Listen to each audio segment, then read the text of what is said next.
কান্দিবে লাগিলা ৰজায়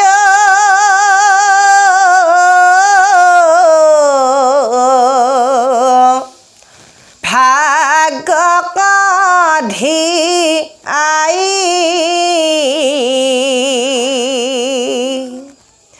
কিনো কৰ্মৰ ফলে মোৰায়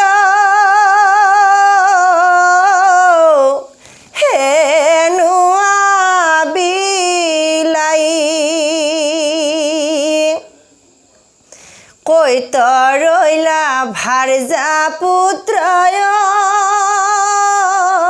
মোৰ আৰু ৰাজ্য ধন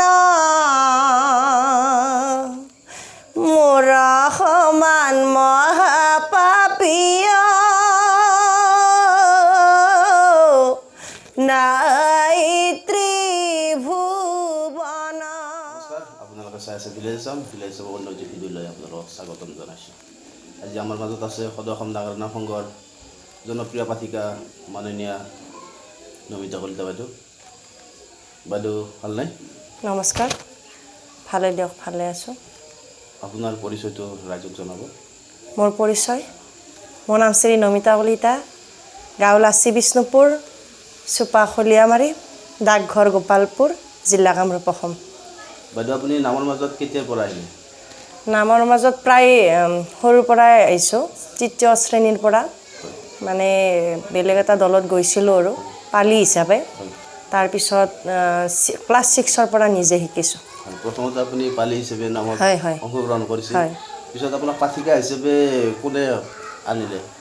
পাঠিকা হিচাপে প্ৰথমতে মোৰ নামত দলতে যায় শ্ৰী দণ্ডধৰ কলিতা। তেখেতে সঁহাৰি জনাইছে, মানে কি মই নাম শিকাৰ। আৰু দেউতা আছে আৰু বীৰেণ কলিতা বুলি নাগৰো প্ৰায় সকলোৱে জানে। মণিৰাম কলিতা পাঠক আমাৰ ওচৰৰে। এই 4জন মানুহে মোটামুটি আগুৱাই নিয়াত নামৰ মাজলৈ লৈ আহিছে, প্ৰায় সহায় কৰিছে। আৰু আপোনাৰ গুৰু কোন? মই পিছত গুৰু হিচাপে গ্ৰহণ কৰিলোঁ মাননীয় শ্ৰীযুত অচ্যুত ডেকা ছাৰ। অচ্যুত ডেকা ছাৰে আপোনাক নাম শিকাইছে? হয়। আপোনাকতো প্ৰথম হিচাপে নাম দিছে? দিছে। সেই নামৰ যিকোনো এটা দিহা গাই দিলে ৰাইজেও ভাল পাব। তেখেতৰ নাম গাইছোঁ, মই প্ৰায় 5টামান গাইছোঁ। আৰু এটা প্ৰায় মই তেখেতৰ স্মৃতি হিচাপে লক্ষী জন্ম মই গায়ে থাকোঁ, প্ৰায় গাওঁ। আৰু তাৰে এটা দিহা গাই দিছোঁ। কন্যা আইব লন্ত ব্ৰহ্মা ধৰি চৰা নত হে কোৱা পিতা কিবা হেতু জন্ম দিলা মোক হে। বহুত সুন্দৰ দিয়া গাইছে, ৰাইজে নিশ্চয় ভাল পাব এই দিয়া শুনি। যিহেতু অচ্যুত ছাৰৰ নাম হয় এইটো ন? হয় হয়, নিজে ৰচনা কৰিছে তেখেতে? নিজে ৰচনা কৰিছে। আপুনি নামত যেতিয়া যায়, হয়, নামত গ'লে আপুনি পালিৰ পৰা কিবা অসুবিধা পায় নেকি? যে পালিৰ সময়ত আহি নাপায়, বহুত ৰখি থাকিবলগীয়া হৈ যায়, সেনেকুৱা কিবা? পালিৰ কাৰণে বিশেষ অসুবিধা পোৱা নাই। কথা হ'ল এইটোৱে অসুবিধা পাইছোঁ, মানে কি ধৰি লওক মই শিকাই লওঁ, লোৱাৰ পিছত বিয়া হৈ যায়, তেতিয়া আমাৰ দলটো অকণমান নৰম হৈ যায়। সেইটোৱে বহুত ডাঙৰ অসুবিধা পাইছোঁ। আৰু মহিলা নাম দলটি বচাই ৰখাটো খুব বিৰাট কঠিন হয়। আৰু কাৰণ কিয় আপুনি ক'লে যিহেতু যে শিকাই লওঁ, বিয়া হৈ গুচি যায় আৰু নতুন এজনী উঠাব লগা হৈ যায়, সেইকাৰণে অসুবিধা হৈ যায়। যিহেতু আপুনি বহু ঠাইতে নাম পৰিৱেশন কৰিছে, তাৰ কিবা আপোনাৰ স্মৃতি আছে নেকি, যি স্মৃতি ধৰক আপুনি আৰু জীৱনটোত পাহৰিব নোৱাৰে? স্মৃতি এনেকুৱা বিশেষ একো নাই।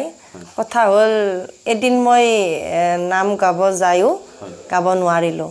মানে তেতিয়া ধৰি লওক আমাৰ এই ৰাস্তাবিলাক বহুত বেয়া আছিল। আজি প্ৰায় শিকি থকাৰ পিছতে আৰু মোটামুটি তেতিয়া ৰাস্তা একদম বোকা আছিল, বা বোকা বৰষুণ মাৰিলে বোকা হয়। সেইকাৰণে গাড়ীখন ফাঁচি মানে 5 ঘণ্টা লেট হৈছে তেতিয়া সেই আমাৰ বাৰঘাটৰ কাষত কিবা জাগাখিনিৰ নাম পাহৰিলোঁ তাতে আছিল হয় হয় তাতে আছিল কিন্তু নাম গাব নোৱাৰিলোঁ সেইটোৱে স্মৃতি মোৰ কাৰণে ডাঙৰ হয় মানে আপোনাৰ গাড়ীখন এনেকৈ পচি গ'ল হয় হয় হয় মানে আপুনি নিব নোৱাৰিলোঁ হয় কৈছোঁ কিন্তু উপস্থিত হৈছোঁ হয় উপস্থিত হৈছোঁ কিন্তু নাম গাব গোৱা টাইম নাই আৰু আমি নিজেও জানো আৰু হয় হয় দৰ্শক গুচি গৈছে হয় হয় মই কৈছোঁ এনেকুৱাকৈ কৈছোঁ যদি নাম গাব লাগে আমি নাগৰা তালবিলাক নামম আৰু যদি গাব নালাগে আমি এনেকৈ গুচি যাম উপায় নাই আমাৰ সেনেকৈ কৈছোঁ তেখেতসকলে ক'লে বোলো গাব নালাগে বোলো কথা নাই আপোনালোকে যেতিয়া কিছুমান ঠাইত নাম গাবলৈ যায় ধৰি লওক আপোনাৰ যোৱাৰ আগতে ৰাইজ ভৰি থাকে তেতিয়া আপোনালোকৰ কেনেকুৱা ভাৱ হয় বহুত ভাল লাগে মানে কি বহুত ৰাইজ দেখা পালে মানে কি নামৰ আমাৰ নাম গোৱা উৎসাহ বহুত আগবাঢ়ি যায় ৰাইজ যিমানে হয় সিমানে উৎসাহ বাঢ়ে নামটো মানে সিমানে ভাল হয় আৰু উপযোগী হৈ যায় হয় হয় আপোনালোকে ৰাইজ অনুযায়ী নাম গায় নে আপোনাৰ ধৰক নামত কিছুমানটো ৰস থাকে তেনেকৈ হাস্য ৰস মধুৰ ৰস প্ৰেম ৰস এনে মিলন ৰস সেনেকুৱাটো ৰস থাকে ধৰক আপুনি দৰ্শক অনুযায়ী সেনেকুৱা ৰসৰ নাম গায় নে ধৰক এনে যিকোনো ধৰক দৰ্শক নহ'লেও আপুনি সেনেকুৱা নামে পৰিৱেশন কৰে দৰ্শকক চালে গম পায় বোলো এই দৰ্শকবিলাকে হাস্যৰসে চাব তেতিয়া অকণমান কৰা যায় মই বেছি হাস্যৰস নকৰোঁ প্ৰায় জানে মোক চব প্ৰায়ভাগ মানুহ জানে তাতে কিছুমান আৰু অকণমান কৰি দিওঁ আৰু যদিহে বিচাৰে আৰু যদি নিবিচাৰে মই ডাইৰেক্ট নামেই গাওঁ হয় আপুনি মানে কি ৰস বেছি গায় মই কৰুণ ৰস বেছি গাওঁ হয় কৰুণ ৰসৰ যিকোনো দিয়া এটা আপুনি গাই দিব নেকি হয় মই নতুন নাম এটা লৈছোঁ তাৰে এটা দিয়া গাইছোঁ আপোনালোকে শুনিব কান্দিব লাগিলা ৰজায়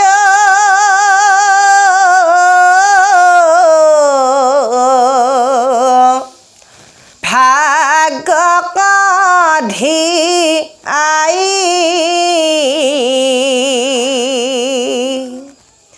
কিনো কৰ্মৰ ফলে মোৰায়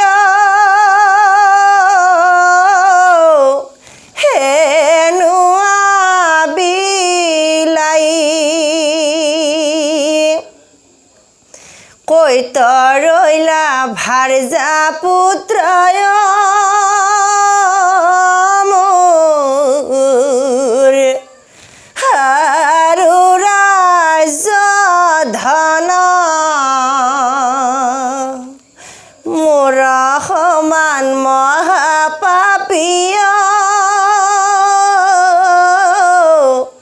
নাই ত্ৰিভুৱন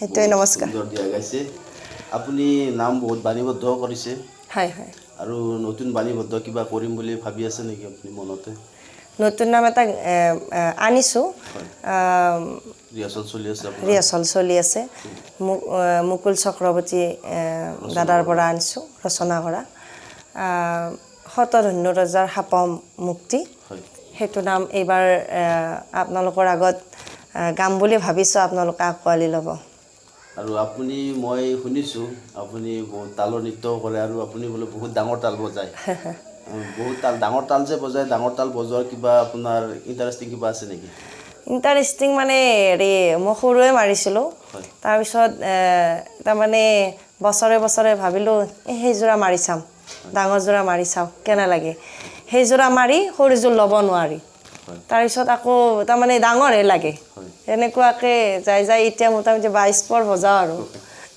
তাৰমানে সেইযোৰা নল'লে নাম ভালেই নালাগে সেনেকৈ আৰু সৰু তাল ল'লে মানে শুৱনিও নাপায় ডাঙৰ তাল ল'লে আপোনাৰ নিজৰো ভাল লাগে দৰ্শকবিলাকো চাই ভাল পায় আপুনি যিহেতু ডাঙৰ তাল বজাই তালৰ নৃত্য কৰে ৰাইজক এদিন নামৰ জৰিয়তে তালৰ নৃত্য গোটেই দলটোলৈ দেখুৱাম বুলি জনালে ৰাইজে নিশ্চয় ভাল পাব আপোনালোকৰ ওচৰত ভিলেজ আছাম এই চেনেলটোৰ যোগেদি মানে কি মোৰ নাম আৰু তালৰ ভিডিঅ' সকলোৱে চাব পাৰিব এই চেনেলটো আগুৱাই যোৱাৰ কাৰণে আপোনালোকৰ সহায় সহযোগিতা লাগিব চেনেলটোক আমাৰ নাম কেনেকুৱা হৈছে কমেণ্ট আৰু শ্বেয়াৰ কৰিব আৰু ছাবস্ক্ৰাইব কৰিব নাপাহৰিব তেনেহ'লে ভিডিঅ'টো আজিলৈ ইমানতে সামৰণি মাৰিলোঁ আকৌ লগ পাম অন্য এটা ভিডিঅ'ৰ সৈতে নমস্কাৰ